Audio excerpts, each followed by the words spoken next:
রান্না শুরু করছি শাওন পাকশালা কবিতার ছন্দে। ভিডিও দেখে রান্না করুন মনের আনন্দে।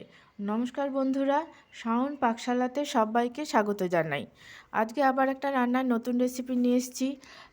এখন তো অনেক সজনে ফুল পাওয়া যাচ্ছে, সজনে ফুল নিচে পড়ে থাকে, সেগুলো দিয়ে অনেক নানা রকম রান্না করা হয়।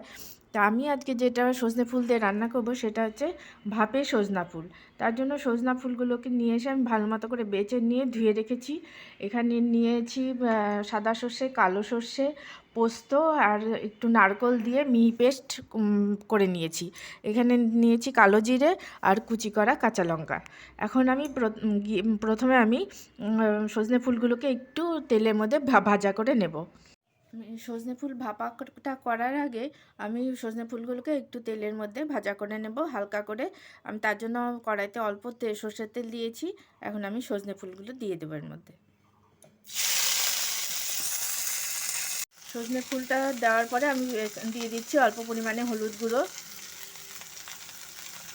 সজনে ফুলটাকে আমি হালকা করে ভেজে নেব, আঁচটাকে মিডিয়ামে দিয়ে দিয়েছি।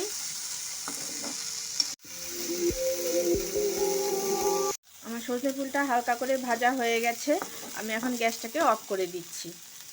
একটা স্টিলের টিফিন কৌটো নিয়ে নিয়েছি। আমি এখন এর মধ্যে সর্ষে, পোস্ত, বাদাম আর নারকেল, 4টে কাঁচা লঙ্কা দিয়ে যে মিহি পেস্ট বানিয়ে রেখেছিলাম সেই পেস্টটা দিয়ে দিচ্ছি। দিয়ে দিচ্ছি হলুদ গুঁড়ো পরিমাণ মতো। দিয়ে দিচ্ছি ঝাল লঙ্কার গুঁড়ো। ঝাল লঙ্কার গুঁড়োটা অপশনাল। আমি তো এই পেস্টটার মধ্যে কাঁচা লঙ্কা দিয়েছিলাম, আবার কুচি কাঁচা লঙ্কাও দেবো। আমরা একটু ঝালটা বেশি খাই তো সেই জন্য একটু ঝাল দিচ্ছি। আপনারা ঝালটা যেমন খাবেন সেই অনুযায়ী এর মধ্যে দেবেন। দিয়ে দিচ্ছি পরিমাণ মতো লবণ। পেস্টটা বানানোর সময় আমি লবণ দিয়ে বেটেছিলাম অল্প, এর জন্য এখন আমি অল্প পরিমাণে লবণ দেবো। আমি তো সজনে ফুলটা ভাজার সময় লবণ দেইনি, এখন এর জন্য এখানে একটু অল্প করে লবণ দিলাম। দিয়ে দেবো কালো জিরে, দিয়ে দেবো কুচি করা কাঁচা লঙ্কা,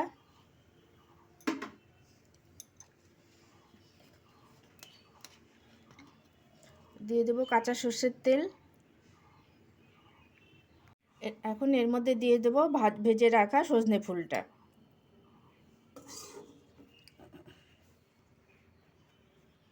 এই সময় সজনে ফুলটা খাওয়াটা খুব ভালো, কারণ এই সময়টা পক্স মতো নানান রকমের রোগ হয়। এই জন্য সজনেটা খাওয়া এখন এই সময়টা খুব প্রয়োজন।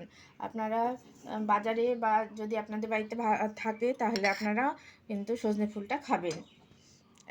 এখন আমি সমস্ত কিছুর সাথে সজনে ফুলটাকে মাখিয়ে নেব। আমি ভাপে বসানোর জন্য আমি কড়াইতে জল দিয়ে দিয়েছি। এখন আমি টিফিন বক্সটা বসিয়ে দেবো এর মধ্যে। আঁচটাকে মিডিয়ামে দিয়ে দেব।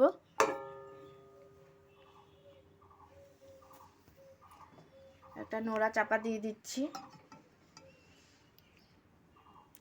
এখন আমি 10-15 মিনিট এটা হতে দেবো। সজনা ফুলের ভাপাটা হয়ে গেছে, আমি কড়াই থেকে নামিয়ে নিয়েছি।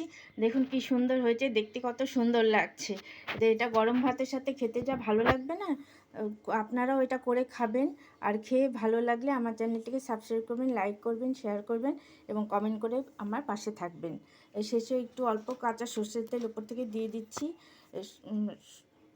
সর্ষের তেলের ঝাঁঝ আর সর্ষা পোস্ত দিয়ে এইরকম সুন্দর গরম ভাতের সাথে খেতে দারুণ মজা লাগবে।